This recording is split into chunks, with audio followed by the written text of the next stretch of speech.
വിശുദ്ധ വാരാചരണത്തിന് തുടക്കം കുറിച്ച് യുഎഇയിൽ ഓശാന ഞായർ ആചരിച്ചു. യുഎഇയിലെ വിവിധ ക്രൈസ്തവ ദേവാലയങ്ങളിൽ നടന്ന ഓശാന ശുശ്രൂഷകളിൽ നിരവധി വിശ്വാസികൾ പങ്കെടുത്തു.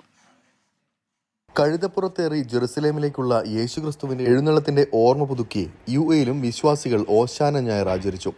ദുബായ് സെന്റ് തോമസ് ഓർത്തഡോക്സ് കത്തീഡ്രലിൽ നടന്ന ശുശ്രൂഷകൾക്ക് കൊൽക്കത്ത ഭദ്രാസനാധിപൻ അലക്സിയോസ് മാർ യൗസേബിയോസ് മെത്രോപോലിത്ത മുഖ്യ കാർമ്മികത്വം വഹിച്ചു.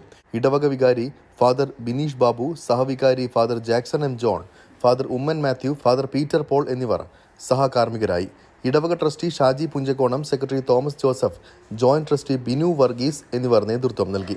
അബുദാബി സെന്റ് ജോർജ് ഓർത്തഡോക്സ് കത്തീഡ്രലിൽ നടന്ന ഓശാന പെരുന്നാളിൽ ആയിരക്കണക്കിന് വിശ്വാസികളാണ് എത്തിച്ചേർന്നത്.